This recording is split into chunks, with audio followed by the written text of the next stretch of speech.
GPM for fashion aspirants channel के माध्यम से मैं डॉक्टर बिंदु चतुर्वेदी आज आपको BA BCom BSc part second के paper first pattern making and dress designing में यूनिट फर्स्ट का एक पार्ट है quality problems in readymade garments. Readymade garment में क्या क्या क्वालिटी प्रॉब्लम्स होती हैं उसके बारे में विस्तार से समझाऊंगी। हम इसको कह सकते हैं कि criteria for selecting readymade garments की कौन से कारक होते हैं रेडीमेड गारमेंट्स को सेलेक्ट करने के, क्योंकि प्रॉब्लम्स या कारक आप कह सकते हैं वो बहुत सारे थे, इसलिए इस वीडियो को मुझे दो भाग में डिवाइड करना पड़ा, part A and part B. आप दोनों वीडियोस को देखेंगे तब आपको कंप्लीट जानकारी मिलेगी। Criteria of selecting readymade garments, पहले मैं सूक्ष्म आपको समझा देती हूँ। ये हैं quality of fabric, colour, design and pattern, cutting of fabric, sewing and assembling, hemming, fasteners, decoration and trimmings, cuff and collars, style and fashion, comfortable, fit, suit and appearance, longer wearability, cleaning and washing, care and storage, free size garments। इनमें से 7 factors हम इस video में पढ़ेंगे और बाकी के अगले वीडियो में। रेडीमेड वस्त्र के चयन का आधार है कपड़े की किस्म। सबसे पहले हम क्वालिटी ऑफ फैब्रिक के बारे में समझेंगे। सबसे पहले परिधान में प्रयोग किए गए कपड़े की किस्म या क्वालिटी देखनी चाहिए। जिन रेशों से बना फाइबर कंटेंट गारमेंट उससे बना हुआ या फैब्रिक उससे बना हुआ है, क्या मिश्रित रेशों का प्रयोग इसमें हुआ है, कपड़े की रचना कैसी है, बुनाई कैसी है, कपड़ा सिकुड़ने वाला है या मिश्रित कर लिया गया है। अभी तक हमने जिन बातों का अध्ययन किया है उससे हम जानते हैं कि सघन रचना के कपड़े अच्छे रहते हैं क्योंकि वह सिकुड़ते नहीं हैं। झिनी या झिझरी रचना के कपड़े सिकुड़ जाते हैं। तैयार परिधान जो नाप से बनाए जाते हैं यदि सिकुड़ जाएं तो क्या दशा होगी, उसे भला कौन नहीं समझ सकता। कपड़े की धुलाई, सफाई, देखरेख कैसी करनी चाहिए और क्या इसके लिए किसी विशेष विधि और विशेष सामग्री का प्रयोग करना पड़ेगा। सैनिटाइज्ड कपड़े में आकार और आकृति की स्थिरता रहती है। जैसा भी कपड़ा हो परंतु इसमें इतनी दृढ़ता होनी चाहिए कि परिधान तथा उसके नमूने का आकार संधारित रहे, यानी firm body to retain shape. मुख्य परिधान में विभिन्न कार्यों के लिए जैसे गोट, पाइपिंग, नमूने, अस्तर आदि के लिए जो भी वस्त्र प्रयोग किए गए हों उनकी रचना, चयन, रंग और कार्यक्षमता को भी देख लेना उतना ही ज़रूरी है जितना कि मुख्य परिधान के कपड़ों को देखना ज़रूरी है। वे बराबरी की रचना एवं चयन के मजबूत और टिकाऊ और मेल खाते हुए होने चाहिए। वे गारंटी सहित हों, साथ ही पसीने में से अप्रभावित रहने वाले और शिकन से मुक्त होना चाहिए। निट किए रेडीमेड गारमेंट्स की निटिंग विधि को देख लेना ज़रूरी है। कुछ निटिंग ऐसी होती है कि एक फंदा टूटने पर पूरी लाइन के फंदे खुलते जाते हैं और सीढ़ी सी बन जाती है, तब इन्हें संभालना कठिन हो जाता है, वस्त्र पूरा खुलता ही चला जाता है। दूसरा कारक है रंग। परिधान में प्रयुक्त कपड़े का रंग देखना भी ज़रूरी है। छापे में प्रयोग किए गए रंग कच्चे तो नहीं हैं। प्राय नमूना बनाने में परिधान में कई एक रंगों में पीस लगाए जाते हैं। इन सब का रंग पक्का होना चाहिए, अन्यथा किसी एक का भी रंग यदि गिरेगा तो संपूर्ण कपड़े का सौंदर्य नष्ट हो सकता है। यदि परिधान में कई रंगों के कपड़ों के नमूने बने हों तो सभी के रंग पक्केपन के लिए आश्वस्त हो लेना जरूरी है। सज्जा सामग्रियाँ, रिबन, बटन, जिस पर सभी के रंग के विषय में यही बात कही जा सकती है। परिधान का रंग पहनने वाले की त्वचा और संपूर्ण व्यक्तित्व के अनुरूप होना जरूरी है, अन्यथा व्यक्तित्व को निखारने को कौन कहे, इसे और अधिक हास्यास्पद बना देता है। रेडीमेड परिधान लेते समय इसमें प्रयोग की जाने वाली हर चीज़ के रंग, उनका आपसी सम्मेलन और उनका पक्कापन देख लेना जरूरी है। साथ ही रंग धारण करने वाले को सूट करने वाला होना चाहिए। रंग की शेड या टिंट का पता कृत्रिम प्रकाश की अपेक्षा सूर्य प्रकाश में ज़्यादा अच्छी तरह से होता है, तो अपने लिए विशेष रंगों का चयन कर लेना चाहिए। तीसरा कारक है नमूने। कपड़े कई नमूने के होते हैं। छापे, धारियाँ, रोएं, फंदे आदि से कपड़ों पर नमूने बनाए जाते हैं। धारियाँ ही आड़ी, खड़ी, तिरछी, सीधी कई प्रकार से बनती हैं। यदि परिधान एक रंग का है तो समस्या कठिन नहीं होती है और कहीं से भी परिधान के पीस निकाले जा सकते हैं, परंतु यदि उन पर नमूना होता है तो परिधान के अलग अलग पीस काटने में बड़ी सावधानी करनी पड़ती है। पुनः इनकी सिलाई भी सतर्क रहते हुए करनी पड़ती है। रेडीमेड परिधान पर यह सब काम कंपनी के कारीगर करते हैं, जिनमें से सभी समान रूप से निपुण नहीं होते हैं। अतः तैयार परिधान में यह देख लेना चाहिए कि छापे सभी सीधे रहें। शीर्ष और तल वाले नमूने के हर पीस में शीर्ष ऊपर, तल नीचे रहे, इस हिसाब से काटा हुआ और सिला गया होना चाहिए। पशु पक्षी, मानव आकृतियों, शब्दों, अंकों आदि में तो इन्हें और भी ध्यानपूर्वक काटना सिलना पड़ता है। धारियाँ सभी उचित कोण पर आपस में मिलाकर सिली जाती हैं तो परिधान सुंदर बन लगता है। यदि वे बिना इस बात को ध्यान में रखकर व्यवस्थित की जाती है तो संपूर्ण परिधान भद्दा प्रतीत होता है। कुछ नमूने ऐसे होते हैं जिनमें कई और अभिमुख किए नमूने रख रहते हैं। इनके विषय में इस बात का ध्यान रखना जरूरी है कि दृष्टि जिस ओर फिसलती सी मालूम दे, उसी हिसाब से सब कपड़ों का संयोजन किया जाए। रोएं और पाइल वाले कपड़ों में भी काटते समय अलग ही प्रकार की सतर्कता जरूरी है। उसमें परिधान के सभी पीस पर रोएं और पाइल एक ही दिशा में रहना जरूरी है, क्योंकि यदि इनके पाइल और रोएं समान दिशा में नहीं होंगे तो प्रकाश पड़ने पर उनका रंग अलग अलग शेड फेंकने लगता है। कढ़ाई या छपाई से बने नमूने का मध्य का स्थान समान दूरी पर होना जरूरी है। कहीं सटा कहीं दूर रहेगा तो कपड़ा भद्दा लगेगा। हर प्रकार के नमूनों का सुमेलन होना परिधान के सौंदर्य को उभारने के लिए जरूरी है। Matching of designs and patterns. तैयार परिधान तो जैसा मिलेगा वैसा ही पहनना पड़ जाता है, अपने आप तो बाद में इसमें कुछ करना संभव नहीं है। अतः इन बातों की अपेक्षा या गफलत बाद में महंगी पड़ती है। अब हम आते हैं कपड़े की कटाई। परिधान के विभिन्न पीस की कटाई ठीक ढंग से होने पर ही फिटिंग ठीक आती है। कपड़े की सीधी रेखा जो धागा खींचने पर बनती है ग्रेन लाइन कहलाती है।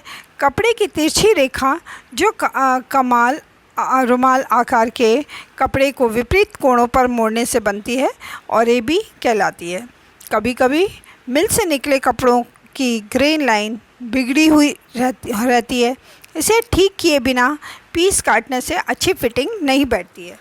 सीधी रेखा से फर्क के कपड़े पीस परिधान के सौंदर्य को प्रभावित करते हैं, क्योंकि उनका सुंदर फॉल नहीं आता है और वे अजीब तरह से खिंचे तने दिखाई देते हैं। यह दोष परिधान को धारण करने पर विशेष रूप से दिखाई देने लगता है। आस्तीन आदि सभी पीसों में दोनों तरफ से उचित grain line, correct lengthwise and crosswise grain line पर कटाई होना जरूरी है। इसी तरह से औरेबी में भी ठीक पॉइंट पर बना औरेबी सही एवं वास्तविक कहलाता है, या इसको ट्रू बायस भी कहते हैं। परिधान के कई स्थानों पर औरेबी, गोट पट्टी, पाइपिंग, अस्तर आदि की ज़रूरत पड़ती है। इन्हें सही औरेबी में काटने पर परिधान की फिटिंग अच्छी आती है। यहाँ तक कि गले के गोल या तिरछे काटने पर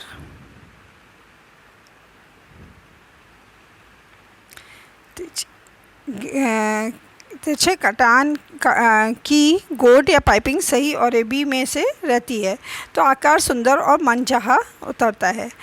अन्यथा उस पर विचित्र ढंग का खिंचाव तनाव दिखाई देता है। कभी कभी इस पर झोल सा पड़ा दिखाई देता है, जो धोने में, इस्त्री करने में, पहनने में, फिटिंग में, सभी कार्यों में एक समस्या खड़ी कर देता है। इन सब के कारण परिधान का सौंदर्य एक धुलाई के बाद ही नष्ट हो जाता है। पहनने वाले कपड़ों का नित्य धोना पड़ता है। कौन ऐसा परिधान खरीदना पसंद करेगा जो एक बार धोने से ही चिरूप या डिफ़ॉर्म हो जाए। कटिंग में प्रत्येक पीस पर तथा मुख्य वस्त्र की लंबाई में कुछ गुंजाइश है कि नहीं, इसे भी देखना जरूरी है, क्योंकि कभी कभी धुलने पर कपड़ा सिकुड़ जाता है और कुछ बढ़ा देने से कुछ दिन और देखना जरूरी है, चल जा सकता है। यह भी कटाई से संबंधित बात है कि टुकड़ों की लंबाई सेल्वेज के सहारे होनी चाहिए, अर्थात कपड़े के खड़े रुख में से कपड़े की लंबाई और आड़े रुख में से कपड़े की चौड़ाई देखना जरूरी है, जिससे परिधान का फॉल और लटकन शैली आकर्षक आए। इसे ध्यान में रखकर काटा हुआ परिधान पहनने वाले का सुंदर रूप प्रदान करता है। अब हम आते हैं सिलाई। हम बोल सकते हैं सिलाई, स्विंग एंड असेंबलिंग। रेडीमेड कपड़ों को सिलाए तैयार रूप में खरीदने के बाद उनमें कुछ करना नहीं रहता है, अतः इसकी सिलाई के ढंग को और की परख देख लेना भी जरूरी है। मशीन की सिलाई के टाँके समीप होने चाहिए। वहाँ सादी सिलाई हो, वहाँ दोनों छोर या तो पिकिंग में काटे जाएं या फिर उन दोनों को अलग अलग टाँकों के द्वारा बांध दिया गया हो। इन दोनों विधियों से धागे छिटकने नहीं चाहिए। दोहरी सिलाई अच्छी और मजबूत रहती है। सिलाई के स्थान पर टेप से संबल या रिइंफोर्समेंट दे देने से परिधान की मजबूती बढ़ जाती है तथा उसका जीवन लंबा हो जाता है। कभी कभी खुले किनारों को वस्त्र पर ही हेम करके टाँक दिया जाता है। इन सब सिलाई विधियों को एक ही पर्याय अभिप्राय है कि कपड़ा जहाँ जहाँ काटकर आपस में जोड़ा गया है वहाँ वह खिंचाव तनाव को सहन करने लायक रहे और फटे नहीं। सिले तैयार रेडीमेड परिधानों में सिलाई कटाई के समय ऊपर से नीचे की लंबाई में तथा आस्तीन की लंबाई में किनारा मोड़ने से इतनी गुंजाइश होनी चाहिए कि लंबे का फैशन हो जाने पर उन्हें थोड़ा बढ़ाया जा सके और गोल कटान पर प्राय पाइपिंग या गोट लगाकर मोड़ा जाता है। कपड़ा जिसमें से ये पट्टियाँ निकाली जाएं वह मुख्य कपड़े से के रंग तथा मजबूती तथा रचना से मिलता जुलता होना चाहिए। झीनी रचना के वस्त्र कपड़े से बनी गोट, पाइपिंग या हेम पट्टी वस्त्र से मिलकर ही सिकुड़कर या फटकर संपूर्ण वस्त्र के आकार और रूप को बिगाड़ देती है। इन सबको भी क्षण भर समय देकर भली प्रकार से परख लेना चाहिए। परिधान की साइड सीम की मजबूती को देखना भी जरूरी है। प्रत्येक सिलाई स्थान पर पर्याप्त कपड़ा छोड़ना जरूरी है, क्योंकि यदि कपड़े को थोड़ा सा ढीला करना पड़े, जो समस्या प्राय एक धुलाई के बाद उठ खड़ी होती है, तो कोई कठिनाई ना हो। उच्च श्रेणी के कपड़ों में निर्माता इस बात का ध्यान रखते हैं, जैसा कि विंग ने लिखा है, better dresses have generous seams with straight stitching, while inexpensive ones may have seam as narrow as 1/4 of an inch while friends to twist and pull out. कपड़े की किफ़ायत के लिए निम्न श्रेणी के रेडीमेड कपड़ों का निर्माता सिलाई में कपड़ा ही नहीं छोड़ते हैं, फलस्वरूप खिंचाव तनाव से सिलाई खुल जाती है और कपड़े के धागे छटक जाते हैं। यह भी देखना जरूरी है कि नमूनों के बीच में कोई आवश्यक जोड़ नहीं होना चाहिए। यह निर्माता द्वारा कपड़े की किफ़ायत करने का सूचक है और यह बात कपड़े की फिटिंग पर भी बहुत बुरा प्रभाव डालती है। ऐसा करने से मजबूती भी कम हो जाती है। उच्च स्तर की सिलाई विधि से तैयार कपड़ों की सेवा क्षमता, उपयोगिता, टिकाऊपन, जिसको हम serviceability, durability and wearing quality, सब ही बढ़ जाते हैं। किन्हीं रेडीमेड वस्त्रों में अस्तर भी रहता है। अस्तर का कपड़ा जैसा है कैसा है, सिकुड़ेगा कि नहीं, खिंचाव तनाव कैसा है, आदि चीज़ें भी देख लेना चाहिए। अस्तर की सिलाई भी देखनी ज़रूरी है। अस्तर को लगाने का ढंग ऐसा होना चाहिए कि सिलाई रेखाओं पर परिवलन दिया रहे तो अच्छा रहता है। यह रीइंफोर्समेंट एंड टैप्ड सीम्स ऐसी रहें कि इनमें सहज ही परिवर्तन लाया जा सके, परंतु पहनने पर खुले नहीं। अस्तर का हर भाग सिलाई के साथ जुड़ा होना चाहिए। इस प्रकार से वस्त्र के साथ साथ अस्तर की रचना विधि, कंस्ट्रक्शन देखना भी जरूरी है। अधिक घर्षण वाले स्थानों की सिलाई पर टेप लगा होना चाहिए। हेम या तुरपन। कपड़े को तैयार करने में कई भागों पर हाथों से हेम करनी पड़ती है। गोटा या पाइपिंग लगाने से हेम करना ज़रूरी हो जाता है। खुले घेरे के नीचे हेम करके मोड़ना ही ज़्यादा अच्छा रहता है। आस्तीन की मोहरी पर गले की गोलाई पर हेम से सिलाई स्थान विशेष को सुंदर आकार प्रदान किया जाता है।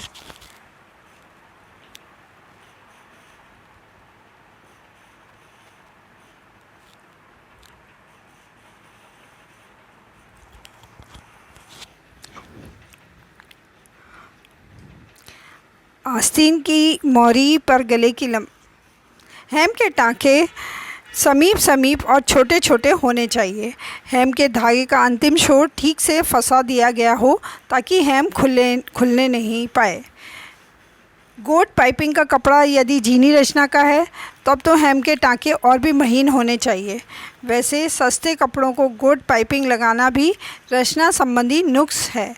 नीचे का मोड़ने का कपड़ा अधिक रखने से लंबाई बढ़ाने की गुंजाइश रहती है। हेम के लिए मजबूत धागा लेना चाहिए जो मुख्य वस्त्र के रंग और रचना से मेल खाता हुआ हो, क्योंकि हेम के टाँकों का कुछ अंश कपड़े के सीधी तरफ सदैव दिखाई देता है। जैसे नायलॉन की सिलाई नायलॉन धागे से हो और सिल्क के कपड़े की सिलाई सिल्क धागों से हो। बंद करने के साधन या फास्टनर्स। प्रत्येक परिधान में चढ़ाने उतारने के लिए कुछ खुला अंश रखना पड़ता है जिन्हें पहनने के बाद बंद करने की व्यवस्था रहती है। इसके लिए स्ट्रैप, काज बटन, जिप, बकल, हुक आई, फास्टनर्स, बंधन या कॉर्ड्स आदि प्रयोग किए जाते हैं। ये सब परिधान के अनिवार्य और महत्वपूर्ण भाग होते हैं। इनमें उत्तम किस्म का प्रयोग करने से परिधान अधिक दिन तक चलता है। साथ ही इन्हें लगाने और बनाने का ढंग भी अच्छा होना चाहिए। काज के टाँके ढीले होते हैं या इसके कटे भाग को अच्छी तरह से टाँकों में बांधा नहीं जाता है तो धागे छिटकने लगते हैं, किनारों का कपड़ा कटने लगता है तथा काज का आकार बिगड़ जाता है। बिगड़ता हुआ काज संपूर्ण वस्त्र के सौंदर्य को प्रभावित कर देता है। इससे विदित होता है कि रेडीमेड कपड़े का हर पीस और पार्ट का अच्छा और टिकाऊ होना वस्त्र की सेवा क्षमता, टिकाऊपन और उसके सौंदर्य को कितना अधिक प्रभावित करता है। जिप ऐसी होनी चाहिए जो निर्बाध रूप से खुलबंद हो सके। बटन को टाँकने का ढंग उचित होना चाहिए। प्रेस बटन के सभी छिद्रों को कस देना ज़रूरी होता है। कुछ बटन में शैंक लगाना पड़ता है। इनमें बटन और कपड़े के बीच के धागों को कसकर लपेटकर पक्की डोरी के समान बांध देना चाहिए।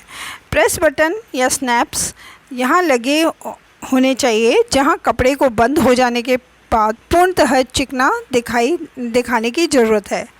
उनके प्रत्येक छिद्र में टाँका लेना चाहिए। प्रत्येक छिद्र को प्रत्येक कपड़े के साथ टाँकना जरूरी है। एक छिद्र की टाँकाई हो जाए तो बटन के नीचे से धागा दूसरे छिद्र में ले जाना चाहिए।